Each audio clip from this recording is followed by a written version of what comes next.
Grand Rising family. So for many of us, we have thine eye to see. I love and appreciate you all. If you don't resonate with it, it's okay. Just keep moving on. For those that see and that have eye to see, you've seen not only adults' behavior change and human beings, but children. The last week is very intense, at least where I'm at, when you go out to see the way children are acting. Even my son says he notices a difference.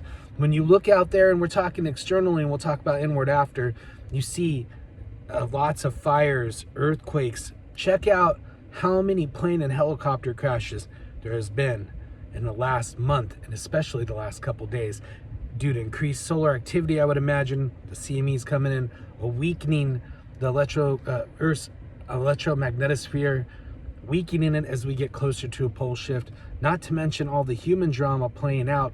That's why it's important to go inward, because we know what's happening, fam. We know. We're not building on top of what was old. We are going to start new. The purification process is full-blown happening as we will move into a dying of and then a rebirthing. And the I am makes all things new within us, so stay within that heart space, the unconditional love of the Christ within us, the Krishna consciousness, the Buddha nature. There we don't want to judge anyone else. We only judge ourselves, as all is of the all. We get back to the fundamentals of being mindfully aware of what we are putting out there as we're receiving back. You know, you get what you give. Family, be in a state of gratitude for all that you have. Be in a state of forgiveness for others and yourself. And understand that this is all happening for our highest and greatest good, exactly as it's supposed to. Don't get caught up in a duality. It's really time to transcend duality, family. Especially with this election year, just heightening the propaganda and the system control of division that is pushed upon us. And we truly know that there is no separation from source.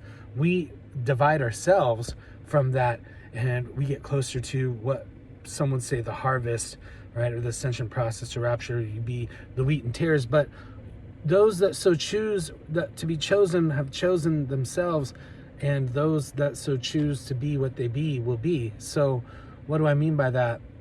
Well, your actions are speaking louder than your words. If you're full of unconditional love and gratitude and forgiveness, your energy speaks for itself. When what you feed grows, and it's not only what goes in your mouth that defiles you, but what comes out as well, as those actions will speak just as loud as your words, or not louder, but you get what I mean. So we're really seeing who is choosing to be full of love unconditionally, who's choosing to take sides and create an enemy and choose to destroy and choose to hate and project those insecurities and frustrations and angers out onto others externally, rather than going inward and dealing with them.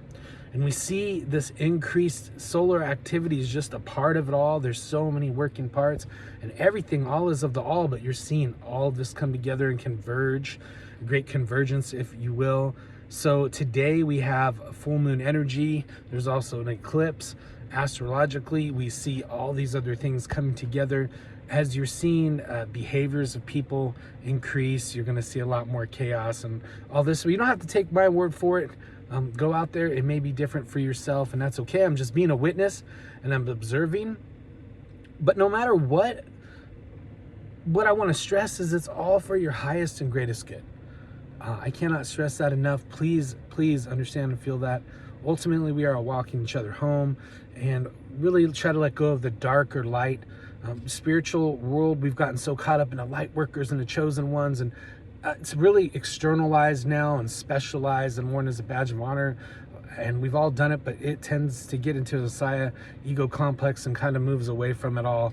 Family and religion, people are judging one another and not in the heart of the true Christ, or in a state of unconditional love, you know, as Buddha nature or higher consciousness, if you will. So what can you do? Don't get caught in a dogma. Make sure your practices aren't becoming routines that lose their power.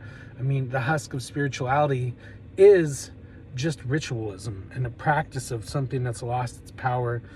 You know, stand in your power and in your sovereignty as a free, infinite being that you are, of unconditional love, a child of the Most High Source, divine source, and understand we are all of fractals of the all, and have masculine and feminine in us. Don't even get stuck on masculine, feminine, red, blue, white, black, Republican, Democrat. Everything's so divided.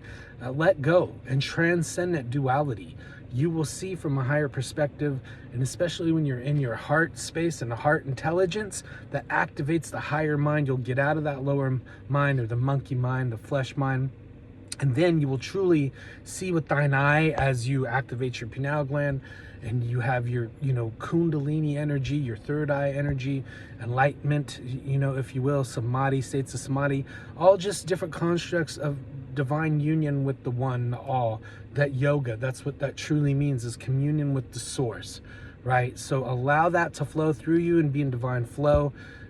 Try your best not to pay attention to all the crazy news, because it's going to continue to get crazier. It's going to continue to escalate.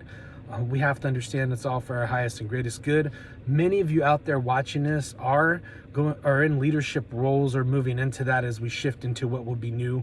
Once again, we are not restructuring what was. I mean, that is being destroyed and we're rebuilding the new. That's what I at least keep being shown have for a long time. So what will be though, ultimately. And for myself, I choose to continue to be of love the best that I can, observe the observer and be a witness with love and forgiveness in my heart and gratitude. I appreciate you guys and devoting your time to even watch this. If you're still here, thank you for all the love and support over these years since about 2016 or so. Whoever has continued to watch, I thank you. And it's okay if people don't resonate with you. It's okay if you feel awkward. You're not going to understand everyone and they're not going to understand you, but we are all experiencing this in our own way as we're supposed to. So I love and appreciate you. Have a magnificent day. It will be what you make it, so make it great. Much love.